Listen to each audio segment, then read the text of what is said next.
पाकिस्तान ने भारत में रच दी बड़ी साजिश। क्या है पूरा मामला, बताते हैं आपको इस खबर में। नमस्कार, आप देख रहे हैं सिटी न्यूज़ 24 और मैं हूं आपके साथ वीरू फौजदार।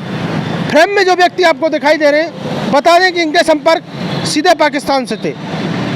ये भारत से लोगों को धमकी देकर पैसा इकट्ठा करके पाकिस्तान भेजा करते थे और इस पैसे का यूज पाकिस्तान किसके लिए करता था, इस चीज़ का खुलासा तो अभी नहीं हो पाया है। लेकिन पाकिस्तान के लिए काम करने वाले इन चारों व्यक्तियों को आज पुलिस ने गिरफ्तार कर लिया और एसीपी क्राइम प्रिंसिपल सिंह के सामने पेश किया गया।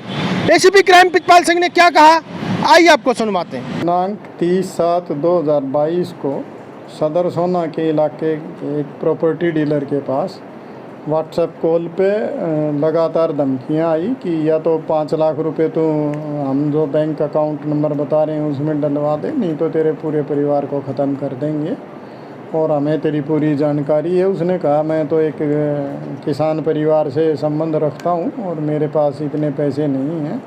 तो उन्होंने कहा तेरे बच्चों को भी हम गोली से उड़ा देंगे और वहीं आके हम तेरा को भी ख़त्म कर देंगे। हम लॉरेंस बिश्नोई गैंग से संबंध रखते हैं, तूने उसका नाम सुना होगा, जिसने सिद्धू मूसेवाले का मर्डर करवाया था। इस तरह की भाषा इस्तेमाल करके और उसको डराने की कोशिश की और उससे इस तरह के एक्सटॉर्शन के लिए पैसे मांगे गए, जिस संबंध में सदर सोना पुलिस स्टेशन में केस रजिस्टर करके और उसकी इन्वेस्टिगेशन हमारी क्राइम ब्रांच सोना द्वारा की गई।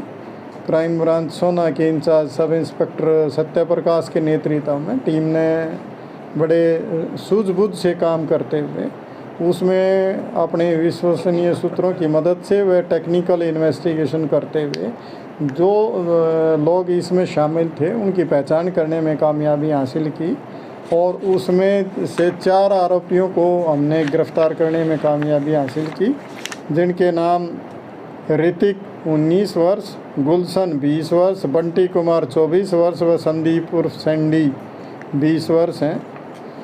ये 13/8/2022 को राजेंद्रा पार्क से ऋतिक व गुलशन को गिरफ्तार करके इनका 6 दिन का पुलिस रिमांड हमने हासिल किया था और आज उनको उसके बाद रिमांड पूरा होने पर जुडिशियल कस्टडी के लिए हम कोर्ट में पेश कर रहे हैं। और उसके दूसरे जो साथी थे उनको कल गिरफ्तार किया गया, संदीप उर्फ सैंडी व बंटी को। इनसे टोटल अब तक 99 ATM, 62 SIM card, 23 mobile phone व 1 बैंक पासबुक हमने बरामद की है। 1 ATM कार्ड व 1 बैंक पासबुक पुलिस हिरासत रिमांड के दौरान इनसे बरामद की गई है। इन्होंने पूछताछ पे बताया कि हमारे से जो लोग ये दुबई में बैठ के और वो संपर्क करते थे और पाकिस्तान के थ्रू इनसे बात होती थी। हमने जो मोबाइल इनसे बरामद किए हैं उसमें वो पाकिस्तान के नंबर भी इनसे मोबाइल में मिले हैं और उनसे बातचीत इनकी होनी पाई गई है।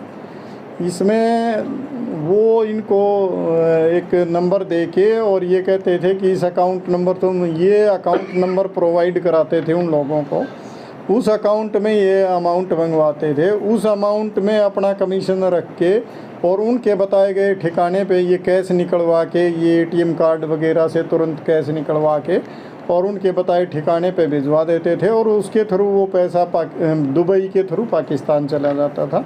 इस तरह से इनका नेटवर्क काम करता था और ये लगातार पहले ये बैंक फ्रॉड टाइप के काम करते थे और ऑनलाइन ठगी का जो काम है उसमें शामिल थे, लेकिन अब ये नया तरीका इन्होंने ढूंढ के और इसमें काम शुरू किया है। इसमें कुछ ये 4 लोगों की गिरफ्तारी हमने कर ली है, कुछ और गिरफ्तारियां बकाया हैं जिन पे लगातार हम सीरियसली काम कर रहे हैं और बहुत जल्द उनको भी गिरफ्तार करने में कामयाब होंगे।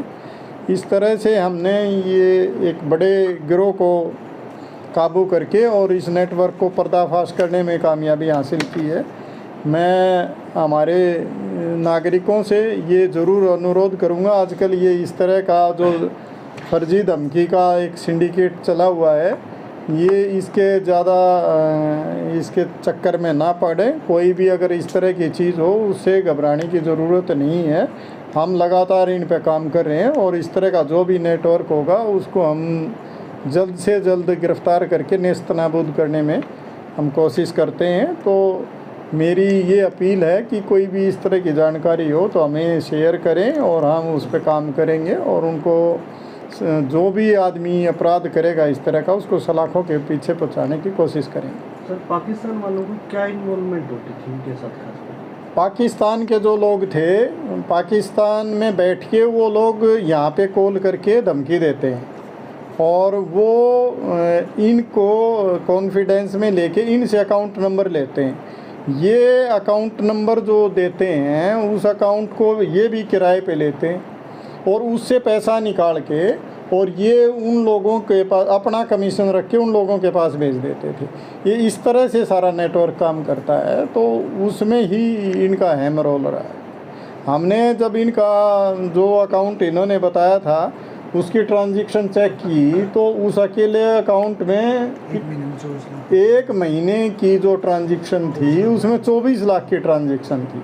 तो ये कोई काम तो करते नहीं, कोई बिजनेस तो करते नहीं। इसी तरह से ये उस पैसे को ऐसे ही एक्सटॉर्शन मनी घुमा के और उसको निकाल के और आगे तक पहुंचाते हैं। ये इनका लगातार ये जो इन्होंने सिम ले रखे हैं या एटीएम ले रखे हैं, ये भी लगातार इसी क्राइम के लिए ये प्रयोग कर रहे थे। तो ये इस तरह का नया तरीका चला है पिछले कुछ दिनों से, तो उसमें ये लोग संलिप्त पाए गए। क्या सेक्शन लगेंगे सर? इसमें 387 और 506 के तहत हमने 120 भी लगी है, तो उसके तहत इसमें कार्रवाई की गई है और आगे भी इसमें इन्वेस्टिगेशन की जा रही है। इन्वेस्टिगेशन के दौरान जो रिलेटिव ऑफेंस होने पाए जाएंगे उस तरह की सेक्शन इसमें आगे लगती रहेंगी। सर क्या इन्होंने कोई ऐसा भी खुलासा किया है कि जो पैसा ये उठा रहे थे उसका इस्तेमाल, जैसे कि आपने बताया कि पाकिस्तान से दुबई जा रहा था, वो किस चीज़ में हो रहा था? क्या कोई बड़ी साजिश है कुछ ऐसा? ये इस तरह की जानकारी इनके पास नहीं है। इनको तो उन्होंने जो बताया उसके हिसाब से ये अपने अकाउंट में पैसे डलवाते थे और वो अपना कमीशन रख के वो उनके बताए गए ठिकाने पे पैसे भिजवा देते थे।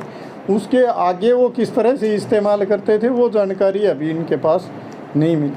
कोई अप्रोक्सीमेट एस्टिमेट अभी तक कितने का इन्होंने अभी तक कितने लोगों को इस तरह से? जैसा कि मैंने बताया कि 1 महीने में ही 24 लाख का एक अकाउंट की ट्रांजैक्शन है। इस तरह से बाकी और भी कुछ अकाउंट्स हमने इनसे प्राप्त किए हैं जिनकी डिटेल्स हमने मांगी हैं बैंक से, और वो सारी स्टडी करके हम इस तरह की चीज़ों के कंक्लूजन पे पहुंच पाए। कुछ लोगों का भी बताया कि ये सोना के अलावा और कोई केसेस इन लोगों ने कुछ ऐसा कुछ आइडिया दिया नहीं, कितने लोगों को?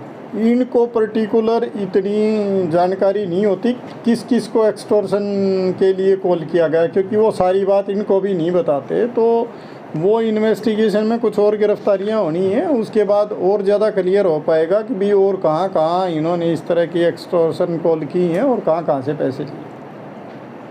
सर पिछले दिनों एसटीएफ ने भी ऐसे ही एक मामले का खुलासा किया था, कुछ लिंक है इनका दोनों मामलों का?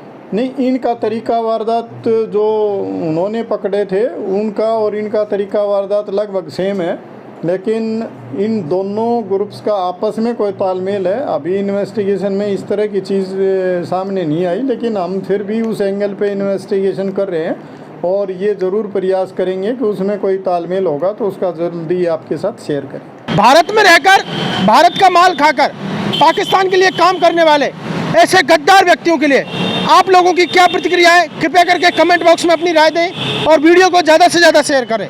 अधिक जानकारी के लिए आप अभी फॉलो करें सिटी न्यूज़ 24। वीडियो जर्नलिस्ट गौरव राठौर के साथ मैं वीरू फौजदार, गुरुग्राम।